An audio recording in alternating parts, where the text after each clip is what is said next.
اعوذ باللہ من الشیطان الرجیم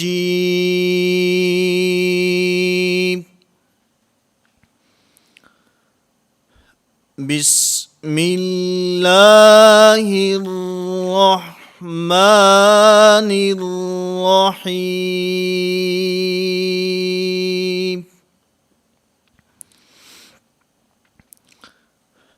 میں نے کل کے سبق میں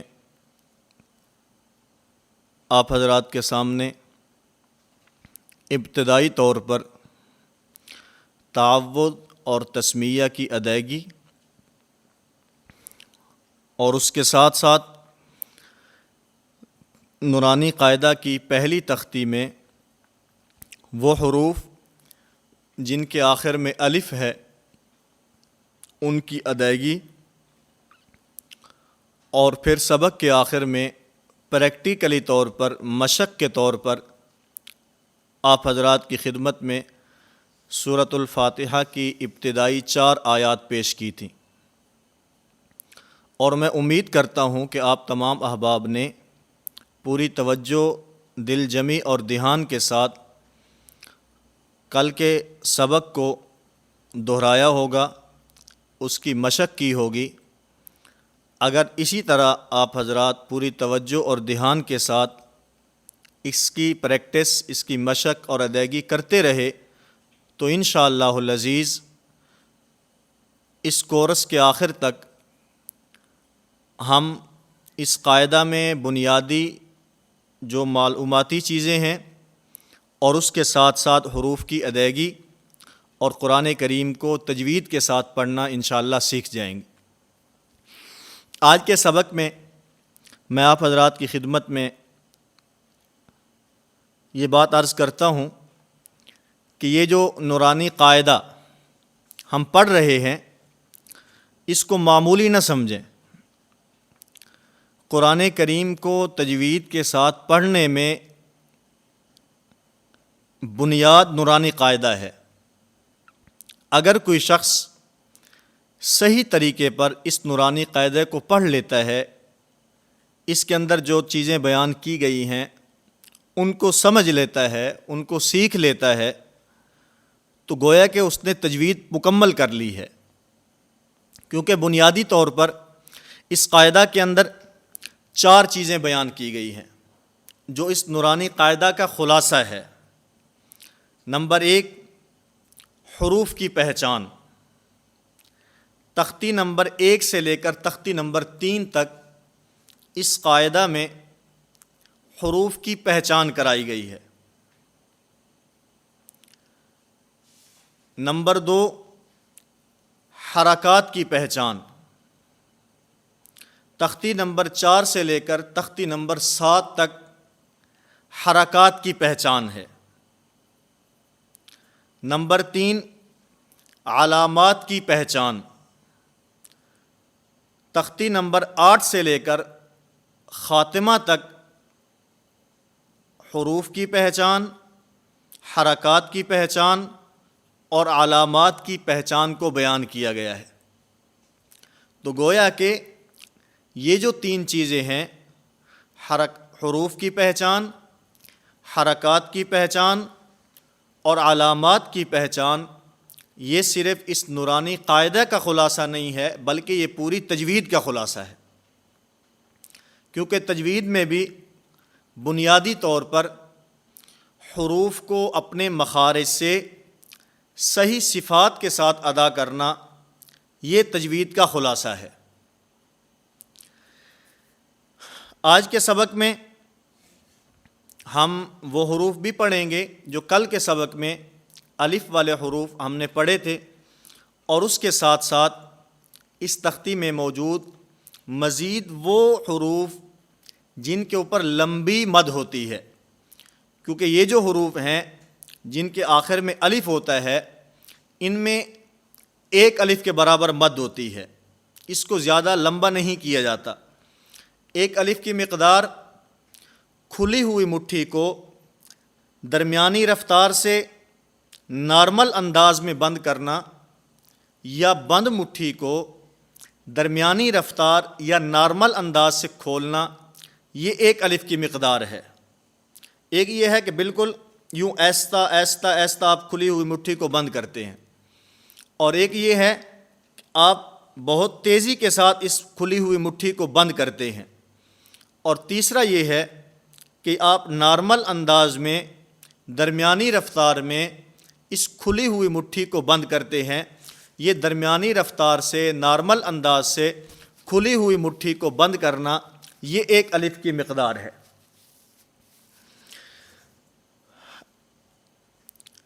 الف، با، تا، ثا، جیم، جیم۔ اس میں جیم کی ادائیگی میں اس بات کا خاص خیال رکھنا ہے کہ آواز بالکل ایک ہی انداز میں شروع ہو اور ایک ہی انداز میں ختم ہو۔ ہوتا یہ ہے کہ شروع جب ہوتا ہے حرف، آواز اور طریقے سے ہوتی ہے، اور جس وقت حرف ختم ہوتا ہے اس وقت آواز تبدیل ہو چکی ہوتی ہے۔ مثلا میں عرض کرتا ہوں جیم، یہ نہیں ہے، اور پھر اس میں اس کی ادائیگی میں ہونٹوں کو خراب نہیں کرنا، ہونٹوں کو گول نہیں کرنا، جیسے جی جی، ہونٹ خراب نہ ہوں، بلکہ جی، جیسے ہمیں کوئی بلاتا ہے تو ہم آگے سے کیا کہتے ہیں؟ جی جی، یہی جی اس کو لمبا کرنا ہے، جی، یہ ہمارے جیم کی ادائیگی ہوگی۔ ہا، ہا، کل کے سبق میں نے عرض کیا کہ یہ جیسے ایک ٹھنڈا سانس آدمی لیتا ہے، اس کے آخر میں تھوڑی سی آواز ہو تو ہمارا یہ حرف اپنے صحیح مخرج سے ادا ہو جائے گا۔ ہا، خا، اس میں خرخرے سے بچنا ہے، خا۔ اور پھر کل کے سبق میں بنیادی طور پر میں نے یہ بات عرض کی تھی کہ خصوصاً وہ حروف جن کے آخر میں الف آتا ہے اور پھر وہ حروف باریک ہوں، اس میں امالہ کی طرف آدمی چلا جاتا ہے، اس امالہ سے بچنا ہے۔ مثلا ہا، یہ صحیح ادائیگی، ہے، ہے، یہ آواز نیچے کی طرف جا رہی ہے۔ زبر والے حروف میں آواز اوپر کی طرف جاتی ہے، زبر والے حروف میں آواز نیچے کی طرف نہیں جانی چاہیے۔ دال، ذال، ذال میں اس کی ادائیگی میں زبان دانتوں سے ٹکراتی ہے، دانتوں کے ساتھ زبان لگتی ہے، اور پھر خصوصاً بچے جس وقت اس کو پڑھتے ہیں تو وہ پڑھتے ہیں زال، یہ زال نہیں ہے، ذال، ذال۔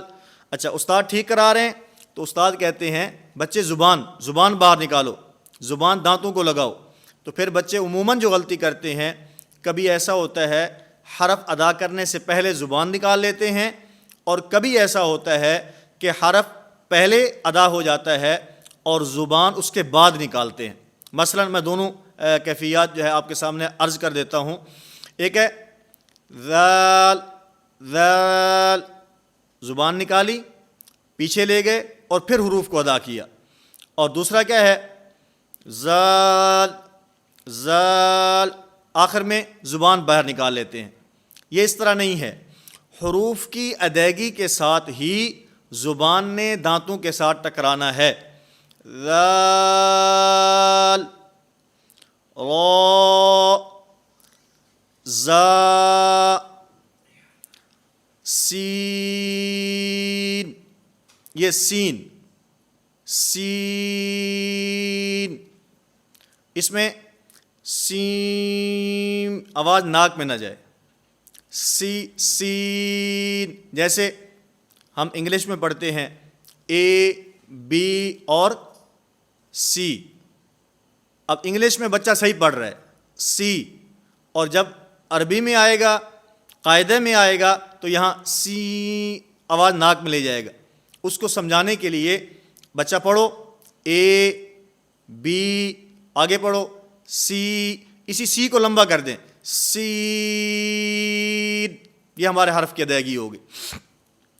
شین، صاد، یہ حرف موٹا پڑا جائے گا. اور میں نے پہلے کل کے سبق میں بھی یہ بات عرض کی ہے کہ جو حرف خود موٹا ہوگا اس کے بعد والا الف بھی موٹا ہوگا، اس کے اوپر جو مد آئے گی وہ مد بھی موٹی ہوگی. صاد،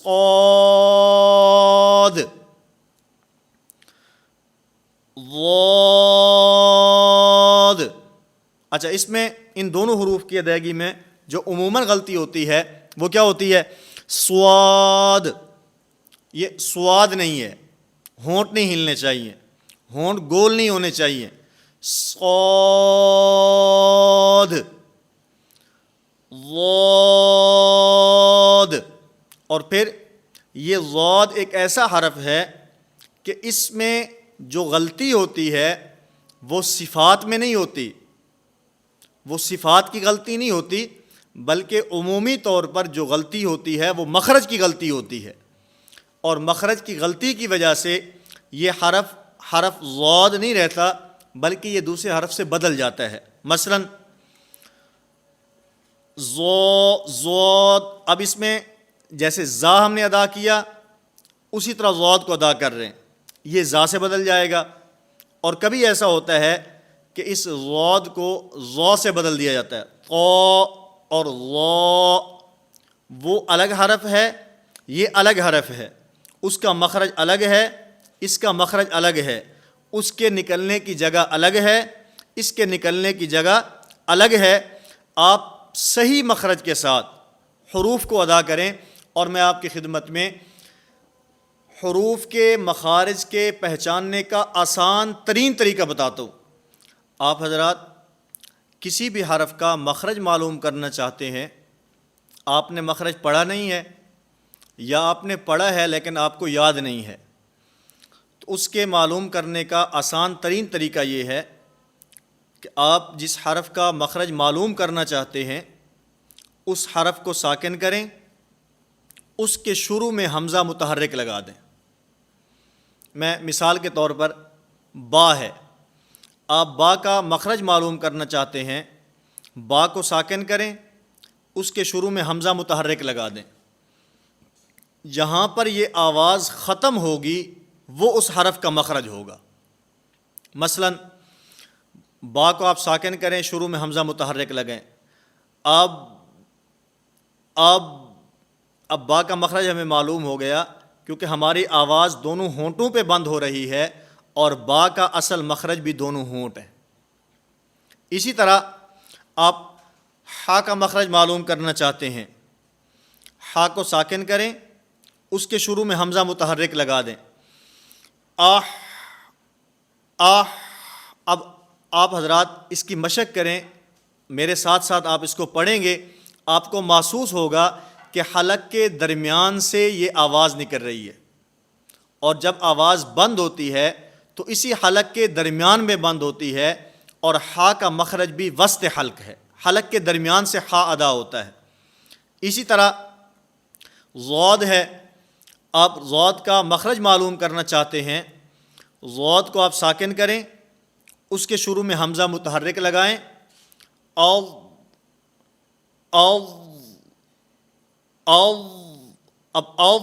یہاں آواز بند ہو رہی ہے. آپ دیکھیں گے جو زبان کا حافہ ہے، زبان کا جو بغلی کنارہ ہے، زبان کا جو ایک طرف والا کنارہ ہے، یہ ہماری داڑھوں سے ٹکرا رہا ہے. اور ضاد کا مخرج بھی یہی ہے، حافہ لسان اور اوپر کی 5 داڑھیں، اس سے ضاد ادا ہوتا ہے. تو آج کے سبق میں ہم نے الف سے لے کر ضاد تک ان حروف کی ادائیگی کی ہے. آپ حضرات سے میں نے گزشتہ سبق کے اندر بھی یہ بات عرض کی تھی، آج پھر آپ تمام احباب سے میں یہ گزارش کرتا ہوں کہ پوری توجہ کے ساتھ، پورے دھیان کے ساتھ، پورے دل جمی کے ساتھ ہمارے اس سبق کو پڑھیں، اس کو دیکھیں اور اس کے مطابق آپ عملی طور کے اوپر ان حروف کی ادائیگی کی مشق کریں۔ مجھے اللہ رب العزت کی ذات سے یہ امید ہے اگر آپ تمام احباب نے پوری توجہ اور دھیان کے ساتھ ہمارے اس 20 دن کے کورس کو کر لیا تو آپ قرآن کریم کو تجوید کے ساتھ پڑھنا سیکھ جائیں گے۔ کل بھی میں نے آپ حضرات کی خدمت میں سورۃ الفاتحہ کی ابتدائی 4 آیات کی تلاوت بطور مشق کے پیش کی تھی۔ آج کے سبق کے اندر ان آیات کے ساتھ ساتھ جو بقیہ حصہ ہے سورۃ الفاتحہ کا وہ آپ حضرات کی خدمت میں پیش کرتا ہوں۔ پوری توجہ اور دھیان کے ساتھ اس کو سماعت فرمائیں اور اس کے مطابق سورۃ الفاتحہ کو پڑھنے کی کوشش کریں۔ اعوذ باللہ من الشیطان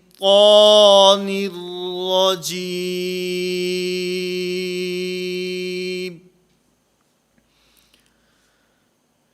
بسم اللہ الرحمن الرحیم، الحمد للہ رب العالمین،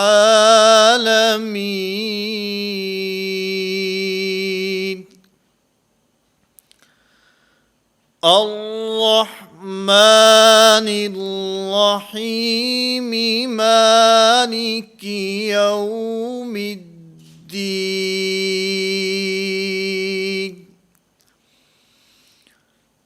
ایاک نعبد وإیاک نستعین،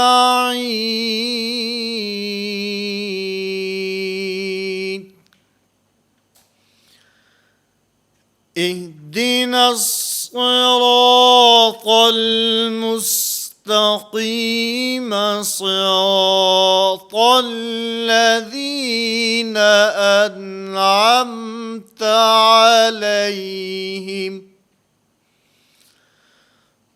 غير المغضوب عليهم ولا الضالين۔